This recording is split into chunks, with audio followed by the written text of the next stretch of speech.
Hello students, कैसे हैं आप लोग। आशा करता हूं आप सभी लोग एकदम अच्छे से होंगे और 12th के सिलेबस को पढ़ रहे होंगे।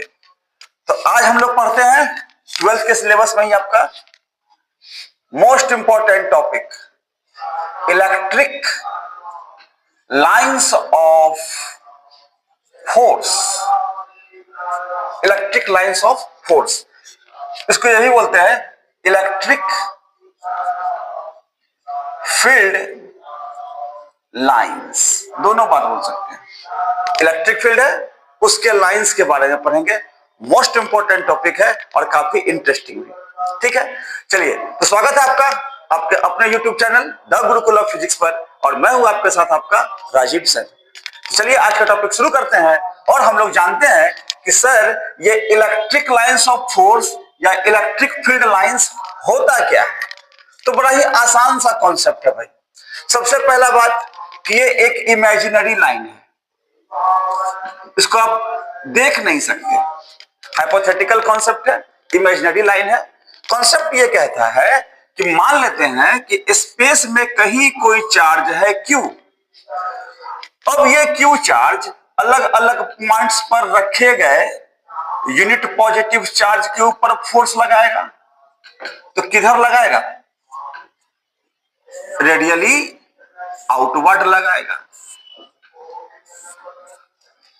ठीक इसी ढंग से अगर कोई माइनस Q चार्ज है तो अलग अलग पॉइंट्स पर रखे गए यूनिट पॉजिटिव चार्ज पर फोर्स लगाएगा। सवाल उठता है किधर लगाएगा? तो माइनस चार्ज खींचेगा, इसको माइनस चार्ज खींचेगा, माइनस चार्ज खींचेगा, खींचेगा, सब खींच रहा है। सर इधर होगा तो इधर भी होगा, +1 लेंगे तो ये खींचेगा। इधर होगा +1 खींचेगा, इधर भी +1 होगा खींचेगा। ये खींचता है। तो जिस लाइन के द्वारा इस खिंचाव को रिप्रेजेंट करते हैं ना, जिस काल्पनिक रेखाओं के द्वारा, जिस काल्पनिक इमेजिनरी लाइंस के द्वारा हम लोग इस खिंचाव को या रिपेल को रिप्रेजेंट करते हैं, दिखाते हैं, उसे ही हम लोग बोलते हैं इलेक्ट्रिक लाइंस ऑफ फोर्स। तो in short electric lines of force क्या है, किसको हम लिखते हैं, इसमें टिक लगा लीजिएगा। ये मोस्ट एग्जाम में पूछता भी है सवाल, बोर्ड एग्जाम के लिए बहुत ही इंपॉर्टेंट है। द इमेजिनरी स्ट्रेट और curved lines with in space कह सकते हैं, या विद इन एन स्पेस में, इसे हवा में थोड़े, within an electric field या around the charge, around a charge along which a unit positive charge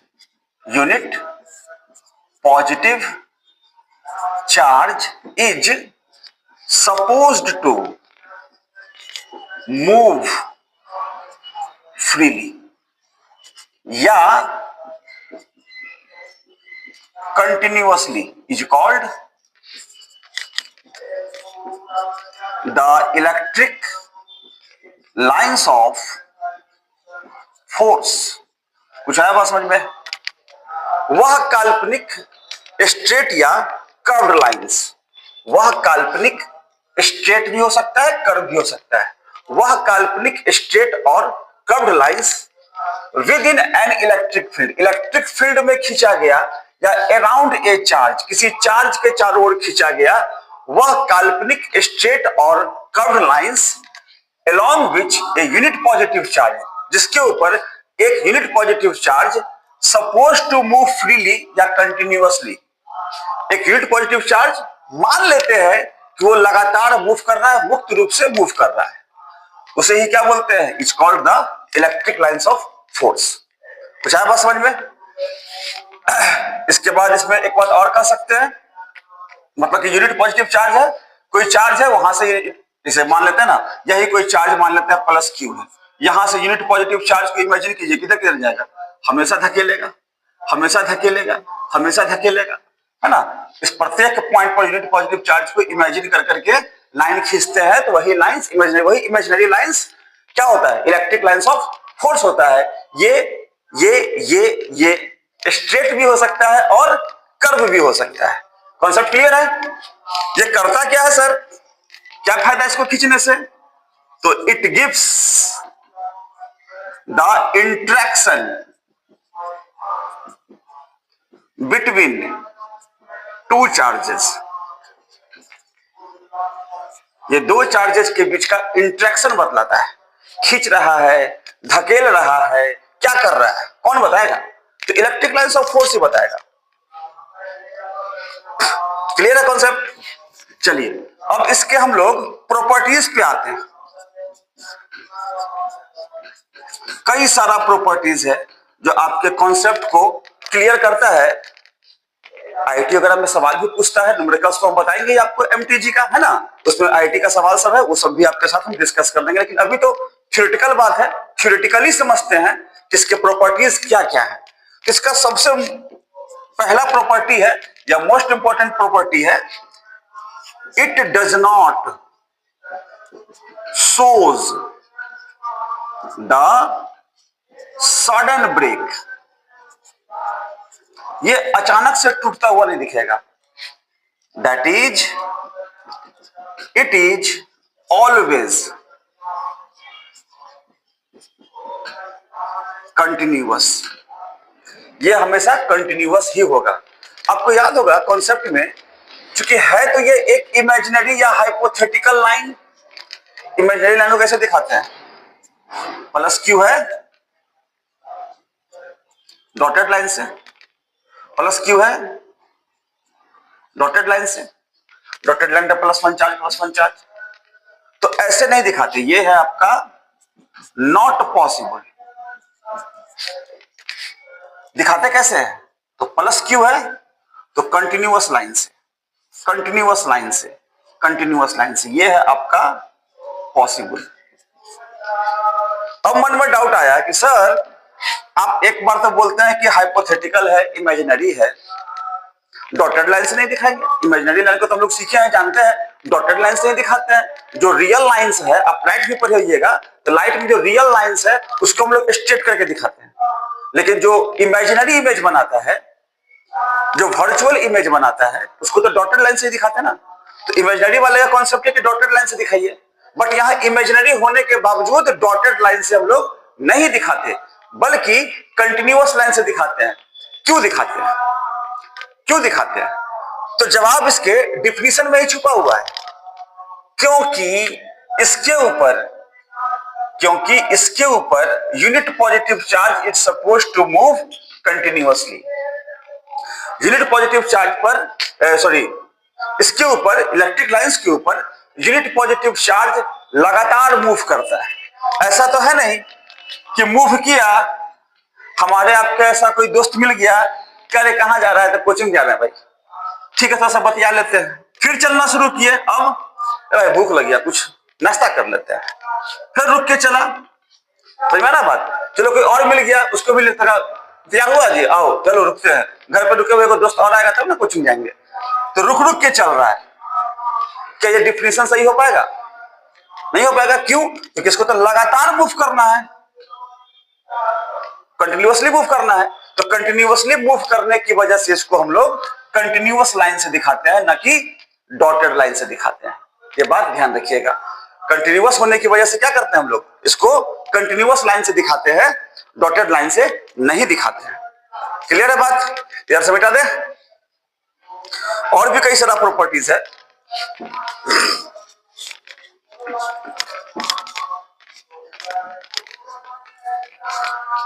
इसका सेकेंड प्रॉपर्टी हम लोग लिख सकते हैं, इट ऑलवेज originates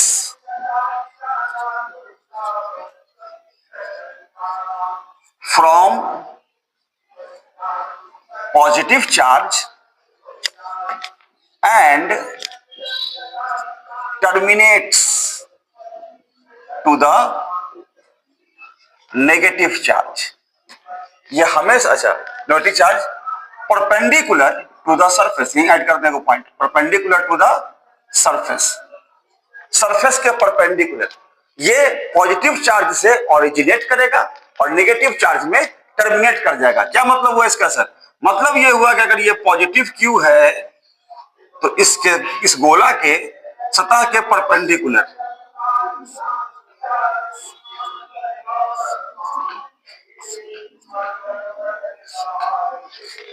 तो वो चीज और अगला पॉइंट में क्लियर करते हैं। ये आपका प्लस क्यू है,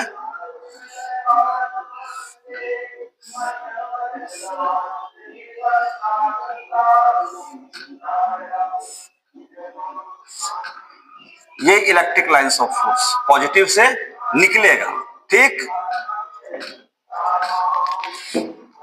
और अगर नेगेटिव रहता तो इसमें टर्मिनेट कर जाता, बोले तो समा जाता। सर समा कैसे जाएगा भाई? यूनिट पॉजिटिव चार्ज है ना, तो पॉजिटिव चार्ज को तो नेगेटिव वाला खींच खींच के अपना में समा ही लेगा।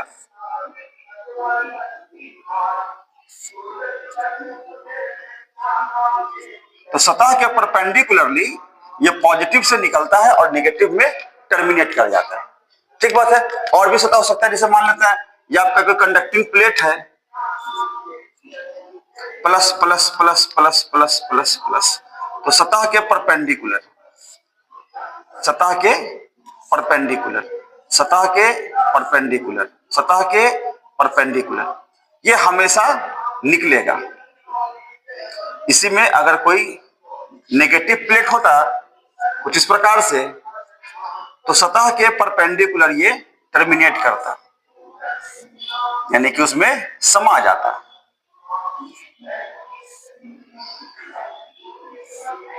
समा गया, समा गया, समा गया, समा गया, समा गया, समा गया, एक प्लस प्लेट है, एक माइनस प्लेट है, plus plus plus plus plus plus, minus minus minus minus minus minus, तो प्लस से निकलकर माइनस में, प्लस से निकलकर माइनस में, प्लस से निकलकर माइनस में, प्लस से निकलकर माइनस में। इस तरीके से हम लोग इलेक्ट्रिक लाइंस ऑफ फोर्स को दिखाते हैं। पॉजिटिव से ओरिजिनेट होता है और नेगेटिव में ये टर्मिनेट कर जाता है, पॉजिटिव से निकलकर नेगेटिव में ये टर्मिनेट कर जाता है। तो पॉइंट्स आप लिख सकते हैं, कॉपी निकाले हैं तो कॉपी निकाल के ये सब लिखिए। इलेक्ट्रिक लाइंस ऑफ फोर्स का डिफिनीशन, इसका प्रॉपर्टीज पहला हो गया, दूसरा हो गया, पिक्चर भी यहां बना लीजिएगा। प्लस क्यू है तो कंटिन्यूअस लाइन से दिखा दीजिएगा, ये हो जाएगा आपका पॉसिबल। प्लस क्यू है, डॉटेड लाइन से दिखाना हो तो बोलेंगे नॉट पॉसिबल। इन सबों को लिखना है, पिक्चर को बनाना है हिसाब से, है ना, गोल गोल करके अच्छे से। चलिए अब इधर से मिटा दे,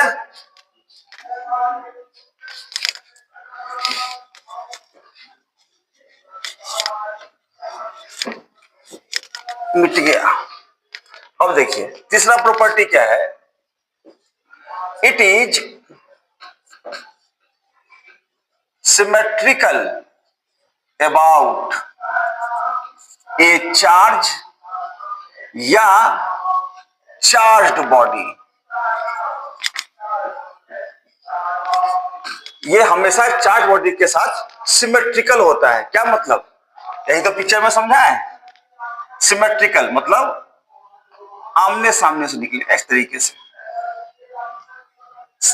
सिमेट्रिकल पिक्चर बनता है। किसी पिक्चर में देखिए सब सिमेट्रिकल पिक्चर है, इसलिए पहला बार में पिक्चर था गलती से मिटा के फिर से किए थे, है ना। ये सब सिमेट्रिकल पिक्चर है, एक जैसा।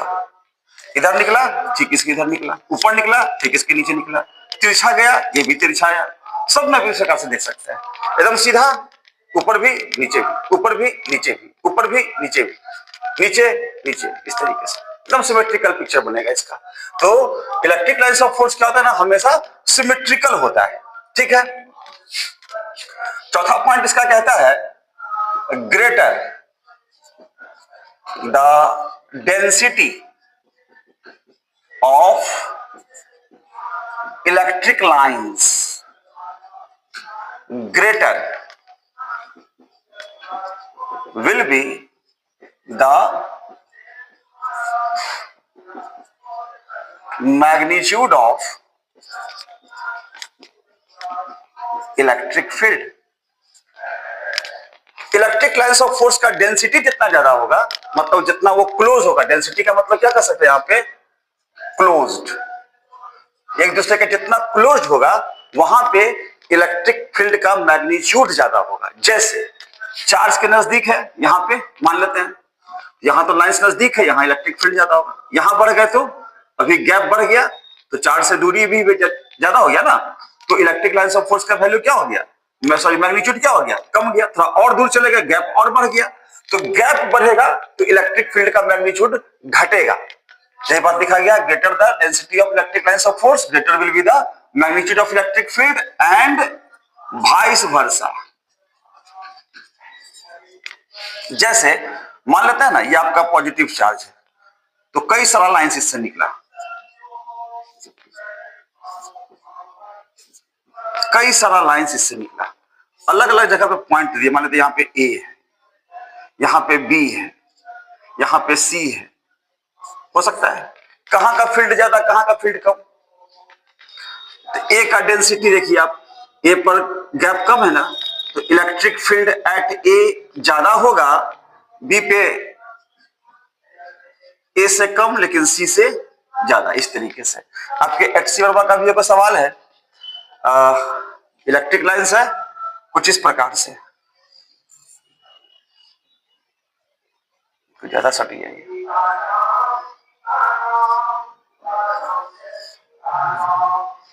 यहां पे ए, यहां पे बी, यहां पे सी, ए और सी का गैप बराबर है, ए पर का इलेक्ट्रिक फील्ड बराबर सी पर का इलेक्ट्रिक फील्ड, और ये दोनों बड़ा होगा किससे, बी पर के इलेक्ट्रिक फील्ड से। क्यों, बी पर गैप ज्यादा है ना।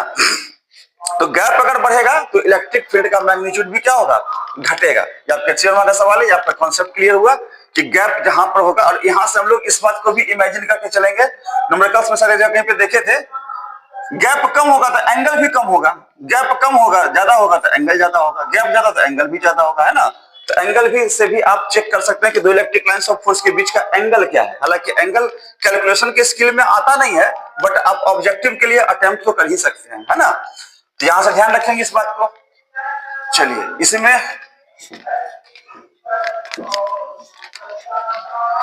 जो आपको यूज में आएगा, पांचवा property, the parallel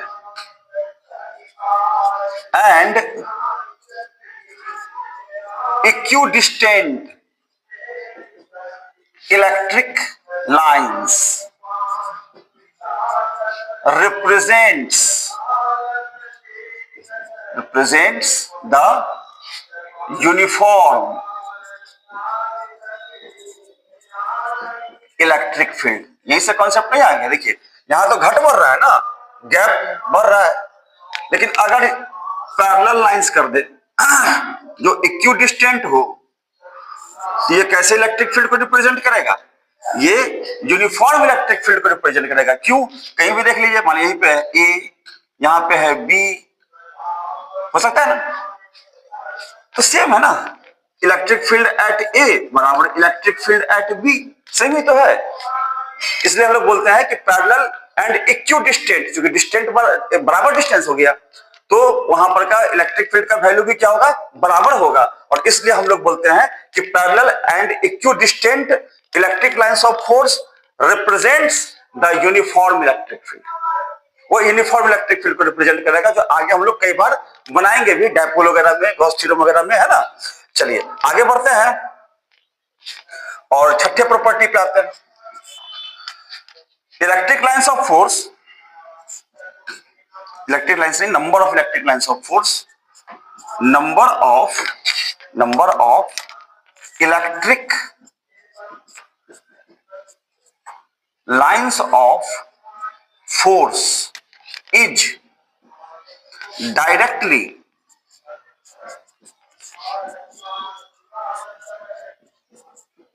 proportional to the strength of charge, that is electric lines of force को हम लोग फाई से दिखाते हैं। गॉस थ्योरम में बताएंगे आपको, इलेक्ट्रिक लाइंस ऑफ फोर्स के नंबर को हम लोग फाई से दिखाते हैं। इलेक्ट्रिक लाइंस ऑफ फोर्स के नंबर को हम लोग फाई से दिखाते हैं, और ये प्रोपोर्शनल होता है स्ट्रेंथ ऑफ चार्ज के। या हम लोग ऐसे भी कर सकते हैं, phi proportional to q. Positive negative का मैटर नहीं है, अगर पॉजिटिव चार्ज होगा तो इन करेगा, नेगेटिव चार्ज होगा तो वहां से आउट, सॉरी उल्टा बोल दिए, पॉजिटिव चार्ज होगा तो आउट होगा इलेक्ट्रिक लाइंस, और नेगेटिव होगा तो इन कर जाएगा। तो प्लस माइनस का कॉन्सेप्ट अलग है जो हम लोग ऑलरेडी सीख चुके हैं। यहां है कि कितना लाइन पास करेगा सर, कितना लाइंस पास करेगा, तो इसको बाय पिक्चर हम लोग समझते हैं और देखते हैं। बाय पिक्चर समझने का मतलब यह हुआ कि अगर Q है, प्लस Q है, माइनस Q है, मान लेते हैं, तो प्लस से निकलेगा माइनस में इन करेगा, प्लस से निकलेगा माइनस में इन करेगा। अगर मानते हैं कि Q से 4 गो लाइन पास किया, ठीक ना, तो 4 गो प्लस Q से निकलेगा तो 4 गो इन भी कर जाएगा माइनस Q में।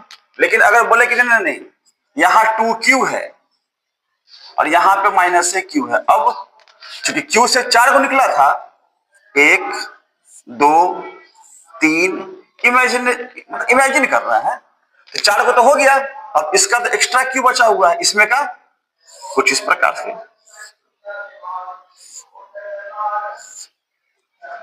आउट हो गया और निगेटिव भी निकल गया। समझ रहा बात? जैसे मान लेते ना 4Q है और यहां माइनस Q, तो 4 को तो समा गया इसमें, ठीक है। Q से मान के चलना कि 4 गो लाइन निकला है ना, और यहां 4Q तो यहां 16 निकलना चाहिए ना, 4 को हुआ 5 6 7, सिमेट्रिकल बनाएंगे 8 4, Q से 16 8, 1 2 3 4, ये 3Q तक ही पहुंचे हम लोग, 5 6 7 8, इस तरीके से। तो जिसका स्ट्रेंथ, जिसका चार्ज का स्ट्रेंथ ज्यादा होगा, वहां से लाइंस ऑफ फोर्स भी ज्यादा निकलेगा। क्लियर है बात? अच्छा, अब इसी में एक चीज और समझाते हैं। ये तो बात समझ में आया आपकी पिक्चर से कि जितना स्ट्रेंथ होगा उतने ज्यादा ही चार्ज निकलेगा। अब प्रोपोर्शनल होता है ना, ये क्या होता है? प्रोपोर्शनल होता है। प्रोपोर्शनैलिटी के साइन को हटाते हैं तो एक कांस्टेंट लगाते हैं क्या? सबको पता है प्रोपोर्शनैलिटी के साइन को हटाएंगे तो एक कांस्टेंट लगाएंगे। यहां जो कांस्टेंट लगाते हैं वो लगाते हैं इप्सिलॉन नॉट। क्या लगाते हैं? Epsilon not. और यही आपका आगे चल के पढ़िएगा आप गॉसेस थ्योरम। ये गॉसेस थ्योरम में आएगा, जहां आप जानते रहिएगा इप्सिलॉन नॉट क्या होता है? परमिटिविटी ऑफ एयर और वैक्यूम। इसका वैल्यू होता है 8.85 इंटू 10 टू द पावर -12। ठीक बात है? कूलम्ब स्क्वायर पर न्यूटन मीटर स्क्वायर। ये सब बात आपको बताया मैं कूलम्ब के नियम में, है ना। इप्सिलॉन नॉट क्या होता है? परमिटिविटी ऑफ एयर और वैक्यूम होता है। तो इस हिसाब से अगर आपसे कोई पूछ दे कि भाई find the number of electric lines of force for 1 coulomb charge, 1 coulomb charge से कितना लाइंस ऑफ फोर्स निकलेगा? तो Q का वैल्यू 1 लेंगे, यहां बनाते हैं, तो फाई बराबर हो गया Q का वैल्यू 1 और इप्सिलॉन नॉट का value 8.85 into 10 to the power -12। -12 ऊपर चला गया तो आ जाएगा 1 गुना 10 to the power 12 divided by 8.85। तो फाई बराबर 10 कर दे, 10 गुना 10 to the power 11 divided by 8.85, यानी कि 1 point something into 10 to the power 11 lines. इतना लाइन पास करता है भैया सिर्फ 1 कूलम्ब के चार्ज से। समझ में आ रहा है बात? तो आमतौर पर इसलिए पॉइंट चार्ज लेते हैं ना, तो माइक्रो कूलम्ब में रहता है, 4 micro coulomb, 5 micro coulomb, 8 micro coulomb. तो माइक्रो कूलम्ब में, मिली कूलम्ब में, नैनो कूलम्ब में तो 10 टू द पावर -6 हो जाता है चार्ज का वैल्यू। तो कट खुट के कुछ लाइन कम जाता है। अदरवाइज 1 कूलम्ब से देखा जाए तो 1 point something lines 1 point something into 10⁻11 lines, यानी कि करोड़ों की संख्या में निकलेगा, नहीं क्या? Billions of lines are originated from 1 coulomb charge. तो इमेजिनेशन में हम लोग मानते हैं चल भैया क्यू है, क्यू का वैल्यू तो दिया हुआ है, 4 को लाइन निकला, 5 को निकला, पिक्चर स्पष्ट हो, बिलियंस ऑफ लाइन्स कहां से खींचेंगे हम लोग? ठीक है, तो काल्पनिक चीज है ये, समझ में आ रहा है बात? तो इसको भी नोट कर लीजिएगा, ध्यान में रखिएगा कि 1 कूलम्ब चार्ज से कितना निकल सकता है। इधर से मिटा दे।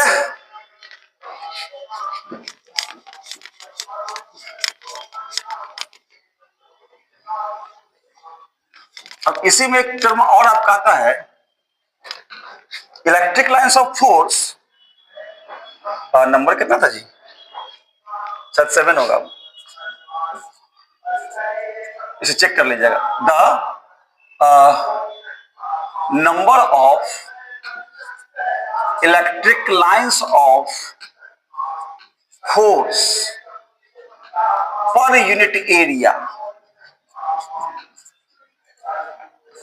at a point within an electric field gives the strength or magnitude of electric field at that point। उस पॉइंट पर मैग्नीट्यूड ऑफ इलेक्ट्रिक फील्ड देता है, मतलब दैट इज E बराबर लिखते हैं फाई बटा ए। यही डिफिनेशन आगे चलकर हो जाएगा आपका इलेक्ट्रिक फ्लक्स का, phi is equal to e dot a, है ना? उससे हम सीखेंगे गॉस के थ्योरम में, इसके बाद तो पढ़ना है गॉस थ्योरम। अगले लेक्चर में इसका न्यूमेरिकल्स बताएंगे और उसके बाद गॉस का थ्योरम बताएंगे। ये सब पॉइंट, ये पॉइंट, इसका प्रीवियस पॉइंट, ये सब क्लियर करेंगे वहां पे अच्छे से। गॉस एक मैथमेटिशियन थे, मैथमेटिकली प्रूफ करके दिखाएंगे। तो ई बराबर क्या हो गया? फाई बटा ए। क्योंकि फाई बराबर तो अभी सीखे ना क्यू बटा इप्सिलॉन नॉट होता है, और ए तो रहेगा पहले से। आइए इसको चेक करते हैं। मान लेते हैं अपने पास कोई एक प्लस क्यू चार्ज है, ठीक? तो कई सारा लाइंस निकलेगा, असंख्य, अभी तो समझा ना, billions of lines are originated from a point charge, 1 coulomb charge, जो भी कह लीजिए, तो उतना खींच नहीं सकते भाई, है ना? यहां से इस चार्ज से मान लेते हैं, मार्कर बदलते हैं, इस चार्ज से मान लेते हैं आर डिस्टेंस पर कोई एक पॉइंट मान लेते हैं पी।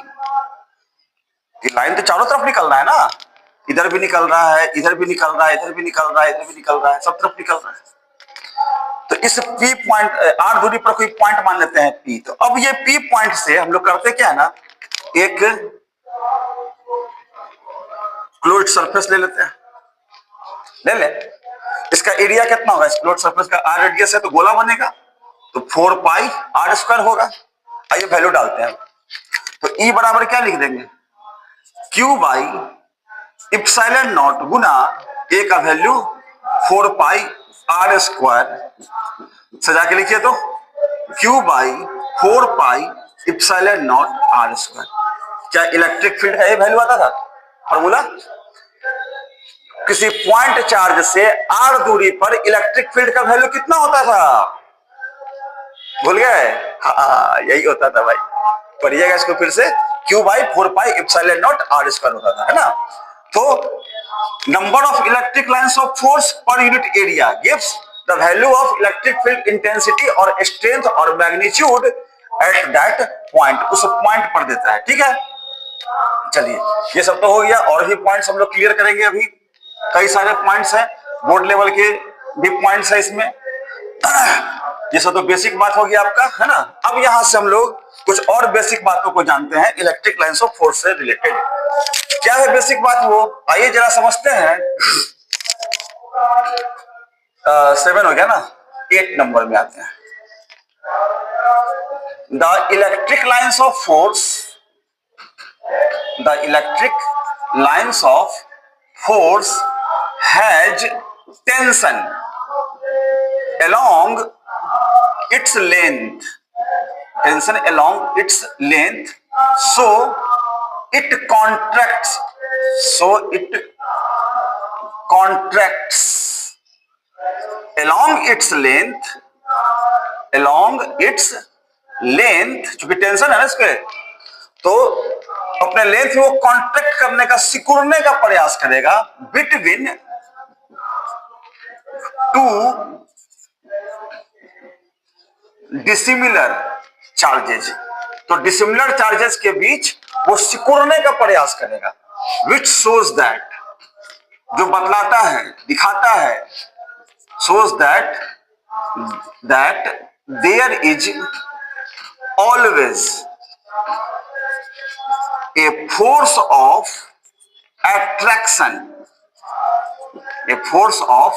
attraction between two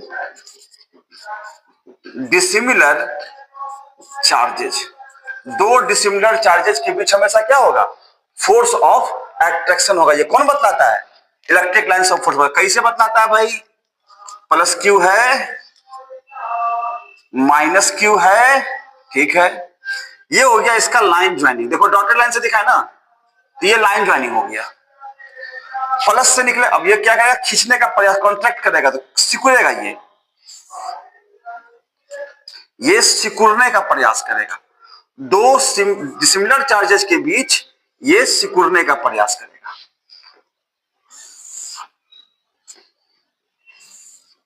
कुछ इस तरीके से समझ में आ रहा बात? जिससे पता चलता है कि दो डिसिमिलर चार्जेस के बीच हमेशा क्या लगता है? फोर्स ऑफ एट्रैक्शन ही लगता है।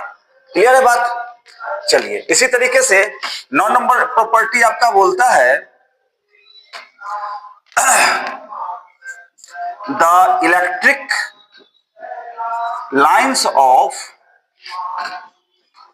फोर्स मूव्स अवे, दूर भागता है, moves away from the plane perpendicular to the line joining of two similar charges। दो सिमिलर चार्जेस के लाइन ज्वाइनिंग के परपेंडिकुलर प्लेन से ये दूर हटने का प्रयास करता है, which shows that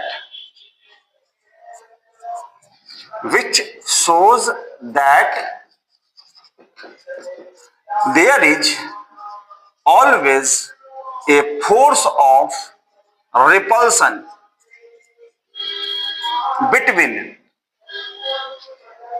इधर से मिटाना होगा, इधर से मिटा देते हैं, force of repulsion between two similar charges, force of repulsion between two similar charges. दो सिमिलर चार्जेस के बीच हमेशा फोर्स ऑफ रिपल्सन को दिखाता है। कैसे? मान लेता है प्लस क्यू है, अच्छी बात है। ये हो गया इसका लाइन ज्वाइनिंग, डॉटेड लाइन से दिखाया है। ये इलेक्ट्रिक लाइन ऑफ फोर्स तो होगा नहीं, और ये हो गया इस लाइन ज्वाइनिंग का परपेंडिकुलर प्लेन।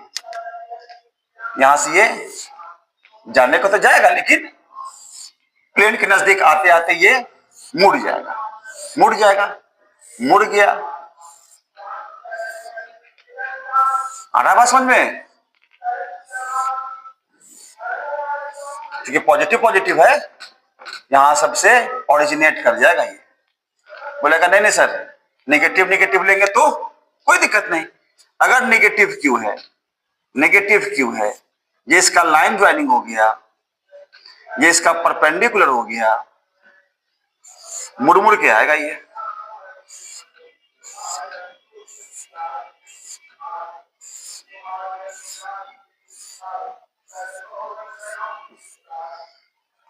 उधर ओरिजिनेट कर रहा था प्लस वाले में, तो माइनस वाले में क्या कर जाएगा?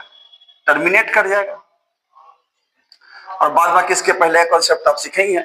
नहीं सर, प्लस माइनस लेंगे तो भाई सामने फोटो है, प्लस लेंगे तो परपेंडिकुलर प्लेन से दूर हटने का प्रयास करेगा, और प्लस माइनस लेंगे तो एक दूसरे में समाने का प्रयास करेगा, खींचेगा, कॉन्ट्रैक्ट करेगा। क्लियर है यहां तक? चलिए, एक और प्रॉपर्टी है, one of the most important properties का, किसी से इंस्पायर्ड प्रॉपर्टी है, इस पिक्चर को भी रहने देते हैं ना, और भी समझ में आएगा यहां पे आपको। चलिए मिटा ही देते हैं।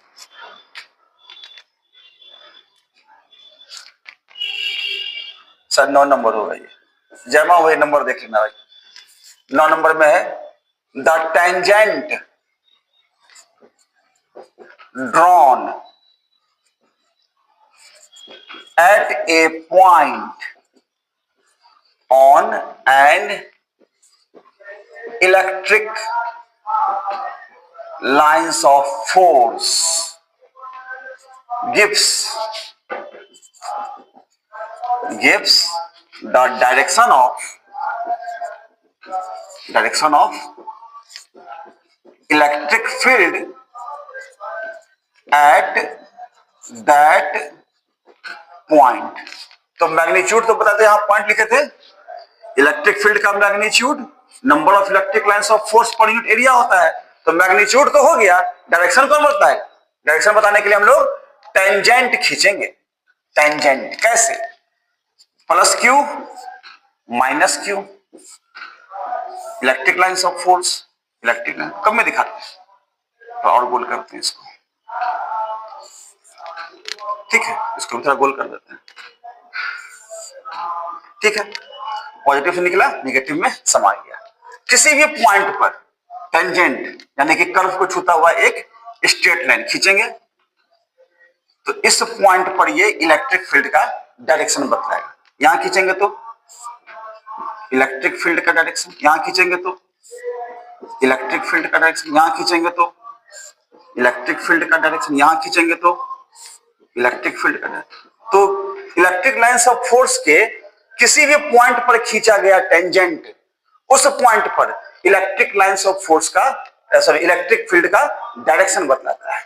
इलेक्ट्रिक लाइंस ऑफ फोर्स के किसी भी पॉइंट पर खींचा गया टेंजेंट उस पॉइंट पर इलेक्ट्रिक फील्ड का डायरेक्शन बतलाता है।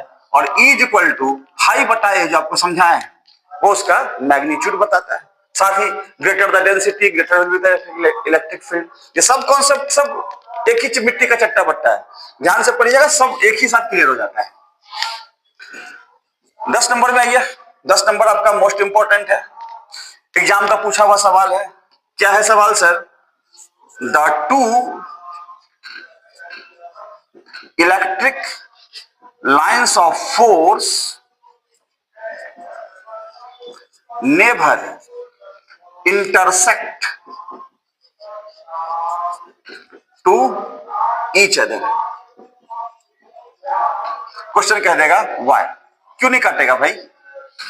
दो इलेक्ट्रिक लाइंस ऑफ फोर्स एक दूसरे को कभी नहीं काटता है। दो इलेक्ट्रिक लाइंस ऑफ फोर्स एक दूसरे को कभी नहीं काटता है। क्यों क्यों नहीं काटता भाई? अभी तो बताया यहां पे 9 नंबर में।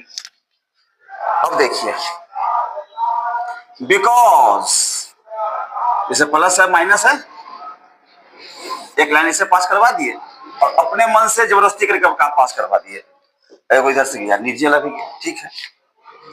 तो जहां कट करता है, because at the point of intersection, इस ऊपर वाले कर्व पर टेंजेंट खींचेंगे तो इलेक्ट्रिक फील्ड, नीचे वाले कर्व पर खींचेंगे तो इलेक्ट्रिक फील्ड।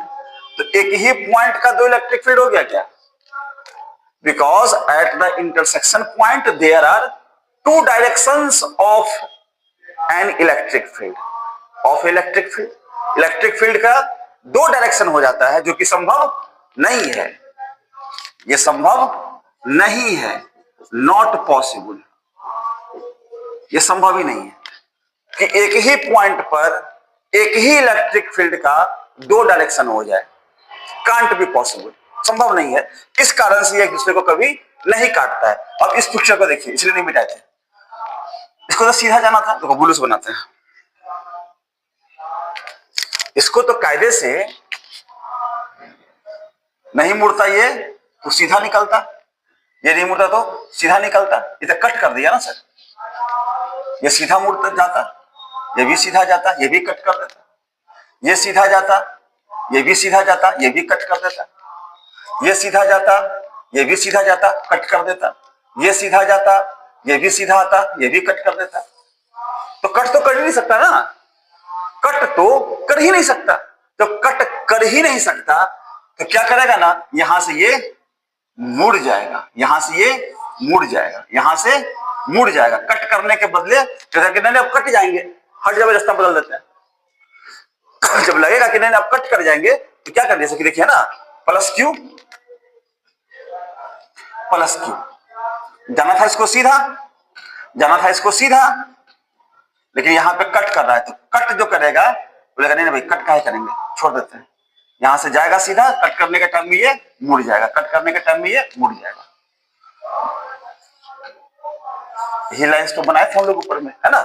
कट नहीं करेगा बल्कि प्लेन के परपेंडिकुलर मुड़ जाएगा। तो सब एक ही टाइप का प्रॉपर्टी है, बस ध्यान से कमांड करने की आवश्यकता है। एक दो बार देखिएगा, पढ़िएगा, सब पॉइंट्स को लिख लीजिए आप लोग, तो कॉन्सेप्ट आपका बहुत ही अच्छा हो जाएगा। इसके अलावा और भी कई सारा पॉइंट्स है इसका। एक पॉइंट है, हालांकि ये मैग्नेटिज्म भी हम लोग पढ़ते हैं, इट नेवर फॉर्म्स, इट मतलब कौन, electric lines of force, it never forms a closed loop. ये कभी भी क्लोज्ड लूप को फॉलो नहीं करता। क्यों नहीं करता, वाई, बताएंगे उसको। Because the electric lines of force always originates from positive charge and terminates to negative charge. Always originates from positive charge and terminates to negative charge. ये बात तो क्लियर है डिफिनेशन से। अब यदि क्लोज लूप बनाना ही पड़ गया तो एक को तो पॉजिटिव से निगेटिव में गया, ठीक है, दूसरे को क्या आना पड़ेगा, निगेटिव से पॉजिटिव आना पड़ेगा ना। तो डिफिनेशन तो बदल गया, कॉन्सेप्ट पूरा चेंज हो जाएगा। ये बोलते हैं हम लोग नॉट पॉसिबल, ये संभव ही नहीं है। क्यों, क्योंकि इलेक्ट्रिक लाइन्स ऑफ फोर्स हमेशा फिक्स बात है, पॉजिटिव से निकलेगा निगेटिव में समा जाएगा, और क्लोज लूप बनाने के लिए निगेटिव से निकलकर पॉजिटिव में भी समाना पड़ता है। जबकि मैग्नेटिक लाइन्स ऑफ फोर्स में ऐसा कोई बात नहीं है। मैग्नेटिक लाइन्स ऑफ फोर्स आगे हम लोग मैग्नेटिक में भी सीखेंगे, यहां भी क्वेश्चन रहता है, the electric lines of force never forms a closed loop while the magnetic lines of force forms a closed loop. Why, ये तो बता दिए, because the electric lines of force always originates from positive charge and terminates to the negative charge, which is not possible. Whereas magnet में क्या होता है, north pole south pole, whereas outside a magnet, magnet के बाहर the magnetic lines originates from south pole and terminates to sorry north pole and terminates to south pole. Magnet के बाहर magnetic lines of force north से निकलता है, south में समाता है, ठीक बात है। But inside the magnet the electric lines of force originates from south pole and terminates to the north pole, ऐसे। इसलिए ये क्लोज्ड लूप बनाता है, इलेक्ट्रिक लाइन्स ऑफ फोर्स नहीं बनाता, ये बनाता है, ठीक बात है। चलिए ठीक बात है, तो अच्छी बात है, इसको मिटा देते हैं इधर से। और एक प्रॉपर्टी है, यही बड़ा काम का प्रॉपर्टी है, कंडक्टर्स में हम लोग सीखेंगे जब कैपेसिटर पढ़ेंगे तो, बट यहां जानिए,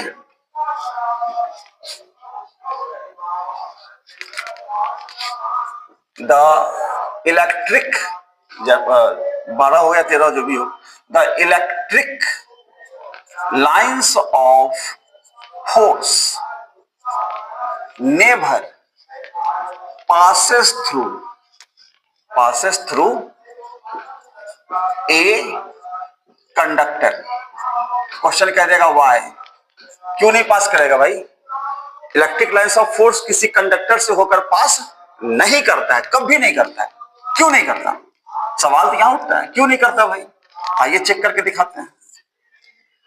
plus plus plus plus plus plus plus plus minus minus minus minus minus minus minus, कोई कंडक्टर रख देते हैं, रख सकते हैं ना conductor electric lines of force. अच्छा, क्वेश्चन भी हो जाएगा, plus plus plus plus plus plus plus minus minus minus, यह आपका हो गया इंसुलेटर। तो इंसुलेटर के केस में electric lines of force positive से निकलेगा, नेगेटिव में समाएगा, पॉजिटिव से निकला, नेगेटिव में समाया, पॉजिटिव से निकला, नेगेटिव में समाया, पॉजिटिव से निकला, नेगेटिव में समाया, चलेगा, ये सब कोई दिक्कत नहीं। कंडक्टर के केस में ऐसा क्या हो जाता है भाई? कंडक्टर के केस में आपको पता होगा, आप लोग पढ़ी जगह इलेक्ट्रिक फील्ड आपको बताए थे हम, किसी भी कंडक्टर के इनसाइड इलेक्ट्रिक फील्ड का वैल्यू क्या होता है? जीरो होता है। कंडक्टर के इनसाइड इलेक्ट्रिक फील्ड का वैल्यू क्या होता है? जीरो होता है। क्यों? ऐसा क्यों होता है? लॉजिक तो बताया था आपको, ऐसे कैपेसिटर भी समझाएंगे, फिर से समझ लीजिए। जब कभी किसी कंडक्टर को हम लोग इलेक्ट्रिक फील्ड में रखते हैं तो इलेक्ट्रॉन्स में हलचल मच जाएगा। तो इलेक्ट्रॉन्स क्या करता है ना, कंडक्टर के सरफेस पर अपीयर हो जाता है। The charge appears inside N electric field, the charge appears on the surface of a conductor. Conductor के सरफेस पर अपीयर कर जाएगा। अंदर में तो चार्ज ही नहीं ना, जब अंदर में चार्ज नहीं तो इलेक्ट्रिक फील्ड भी नहीं। अंदर में जब चार्ज ही नहीं है तो इलेक्ट्रिक फील्ड भी नहीं है। इसी कारण से ना इलेक्ट्रिक कंडक्टर के आप अक्सर फोटो देख लीजिएगा, उसके सरफेस पर हम लोग पॉजिटिव पॉजिटिव या नेगेटिव नेगेटिव जो भी चार्ज आपको दिखाना हो तो सरफेस पर दिखाते हैं, नहीं तो चार्ज हमेशा कंडक्टर के सरफेस पर अपीयर करता है। तो बाहर का लाइन तो बाहर बाहर पास करेगा, नो डाउट। किसको हटाते हैं, अभी आ जाएगा। बाहर का लाइन तो बाहर बाहर पास कर गया, कोई दिक्कत नहीं इसके लिए, बाहर का लाइन बाहर। लेकिन जो लाइन सरफेस पर आएगा वो आर पार नहीं जाएगा, ये सरफेस पर घूमेगा। घूमा, गौर से देखिए, आया सरफेस पर घूमा और सिमेट्रिकली वहीं से निकल गया। इलेक्ट्रिक लाइन्स ऑफ फोर्स आएगा, सरफेस पर घूमा और सिमेट्रिकली वहीं से निकल गया। इलेक्ट्रिक लाइन्स ऑफ फोर्स आया, सरफेस पर घूमा, घूम करके सिमेट्रिकली वहीं से ये निकल गया। इलेक्ट्रिक लाइन्स ऑफ फोर्स आया सरफेस पर, जहां से इन किया वहीं से घूम करके ये फिर बाहर निकल गया। अब बाहर का लाइन तो बाहर बाहर है। तो इलेक्ट्रिक लाइन्स ऑफ फोर्स किसी कंडक्टर के भीतर से नहीं गुजरता। क्यों? Because inside of a conductor the value no charge appears, so the value of electric field remains zero inside a conductor. The charge appears on the inside an electric field, the charge appears on the surface of a conductor. Electric field में charge conductor के surface पर appear करता है, जिस कारण electric lines of force surface से होकर गुजर जाएगा, उसके अंदर से होकर नहीं गुजरेगा। क्लियर है कॉन्सेप्ट? यही सब चंद पॉइंट्स था इलेक्ट्रिक लाइन्स ऑफ फोर्स का। और भी कुछ कुछ सीखेंगे जब एमटीजीसी का न्यूमेरिकल्स बनाएंगे, तो उसमें आईआईटी का नीट का सवाल रहता है ना। तो आप इन सभी पॉइंट्स को देखिए, लिखिए, एक दो बार पढ़िए, पढ़ करके कॉन्सेप्ट क्लियर करके रखिए। अगले वीडियो में मैं एमटीजी का न्यूमेरिकल्स बताऊंगा, ठीक है? तो कैसा लगा आपको आज का वीडियो? आई होप, आशा करता हूं ये सारा concept electric lines of force का समझ में आया होगा। हर एक पॉइंट एक दूसरे से रिलेटेड है, तो सभी पॉइंट्स को साथ में लिख करके हम लोग पढ़ेंगे, ठीक है? तो अगर अच्छा लगा हो आपको आज का वीडियो तो अपने दोस्तों के बीच शेयर कर दीजिए, लाइक कर दीजिए और प्लीज कमेंट तो जरूर ही कीजिए, है ना? क्योंकि भाई पता, ये सब बताने का फीस थोड़ा लगता है, इसका फीस बस कमेंट करना है, लाइक कमेंट, ठीक? अपने दोस्तों से शेयर कर लीजिए और अगर चैनल पर नए हैं तो इसको सब्सक्राइब भी कर लीजिए और फिर लाइक कमेंट एंड शेयर भी कर दीजिए, ठीक है? तो फिर मिलते हैं हम लोग अगले वीडियो में, तब तक के लिए धन्यवाद।